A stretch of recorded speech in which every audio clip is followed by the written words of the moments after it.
아침마다 새롭고 늘 새로우니 주의 성실이 큼이라. 성실하신 주님. 오늘의 성경 말씀은 시편 74편 10절에서 14절입니다. 하나님이여, 대적이 언제까지 비방하겠으며 원수가 주의 이름을 영원히 능욕하리이까. 주께서 어찌하여 주의 손 곧 주의 오른손을 거두시나이까. 주의 품에서 손을 빼내시어 그들을 멸하소서. 하나님은 예로부터 나의 왕이시라.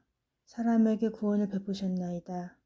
주께서 주의 능력으로 바다를 나누시고 물 가운데 용들의 머리를 깨뜨리셨으며 리워야단의 머리를 부수시고 그것을 사막에 사는 자에게 음식물로 주셨으며.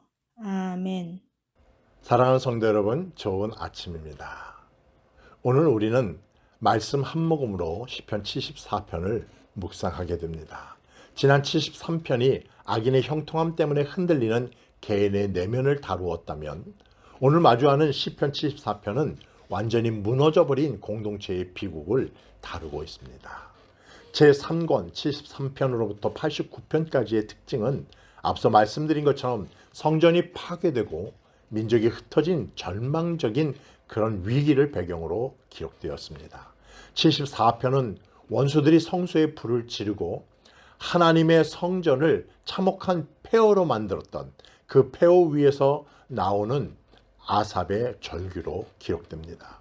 이 처절한 슬픔이 어떻게 소망으로 바뀌어 가고 있는지 우리가 이 말씀을 통하여 함께 나누어 보고자 합니다. 인생을 살면서 가장 견디기 힘든 순간이 있었습니까? 고난 그 자체보다 더 힘든 건 내가 이렇게 힘든데 하나님이 아무 말씀도 안 하신다고 하는 것을 느낄 때입니다. 하나님, 보고는 계신가요? 왜 가만히 계신가요? 라는 질문이 목끝까지 차오를 때입니다. 시편 74편의 배경은 참혹합니다. 원수들이 성소의 모든 조각품을 도끼로 부수고 불을 질렀습니다.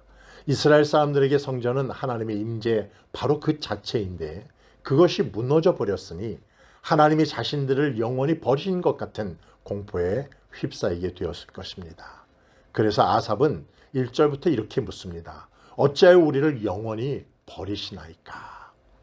상황이 최악일 때보다 하나님의 침묵이 길어질 때 우리의 믿음은 가장 크게 흔들리게 되죠. 시인이었던 아삽은 무너진 성전 잔해를 보며 고통스러워합니다. 원수들은 승승장구하며 하나님의 이름을 비방하는데 주님은 오른손을 품에 쑥 넣고 아무것도 안 하시는 것처럼 보여지기 때문입니다. 여기서 오른손이라고 하는 것은 성경에서 하나님의 가장 강력한 능력을 상징하는 표현입니다. 그 권능의 손을 품 안에 넣으시고 빼지 않으시니 시인의 눈에는 그것이 방관처럼 보였던 것입니다. 우리의 삶에도 그런 때가 있습니다. 가정의 경제가 무너지고 자녀의 삶이 삐걱거리고 건강이 예전 같지 않을 때 우리는 폐허가 된 성전을 바라보는 시인 아삽의 심정이 됩니다. 하나님, 언제까지입니까? 도대체 언제까지 이 비방을 듣고만 계실 것입니까? 우리 눈에 보이는 폐허는 때로 하나님의 부재처럼 읽혀집니다. 하지만 그것은 부재가 아니라 기다림의 시간일 수도 있습니다. 그런데 놀라운 반전이 12절부터 시작됩니다. 시인은 눈앞의 폐허에서 눈을 돌려 옛적을 바라보기 시작합니다. 하나님은 옛적부터 나의 왕이시라.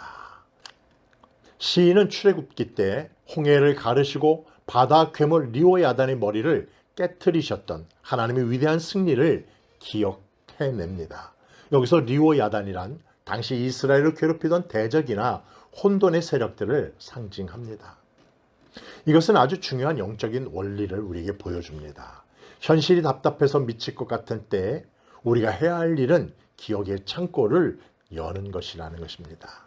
맞아, 그때 주님이 홍해를 가르셨지.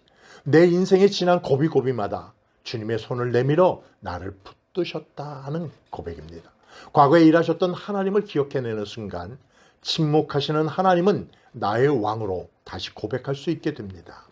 시인 아삽은 과거의 하나님을 소환하여 현재의 절망을 이겨내고 있습니다. 과거의 바다를 가르신 능력이 있었다면 지금 이 무너진 성소도 다시 일으킬 수 있다는 그런 확신에 쌓이게 된 것이지. 사랑하는 성도 여러분, 오늘 여러분이 서 있는 자리는 혹시 이 시인 아삽이 느꼈던 것처럼 폐허처럼 느껴지는 그런 곳은 아닙니까? 하나님의 손이 품 안에서 나오지 않는 것 같아 답답한 그런 상황들을 겪고 있지 않습니까? 시편 74편은 우리에게 분명하게 가르쳐주고 있습니다. 비극의 현장에서 시선을 돌려 하나님이 행하셨던 옛적의 일들을 기억하십시오. 주님은 한 번도 당신의 백성을 잊은 적이 없으십니다. 단지 우리가 눈앞의 잔해물에 가려 주님의 손을 못 보고 있을 뿐입니다. 사랑하는 여러분, 오늘 하루 그 옛적의 왕이 바로 나의 왕임을 선포하십시오. 무너진 자리에서 다시 하나님의 이름을 부를 때에 그 폐허 위로 세우는 새로운 구원의 역사를 펼치실 것입니다. 과거의 은혜를 기억하는 사람만이 현재의 어두움을 뚫고 내일의 소망을 노래해 갈 수 있습니다.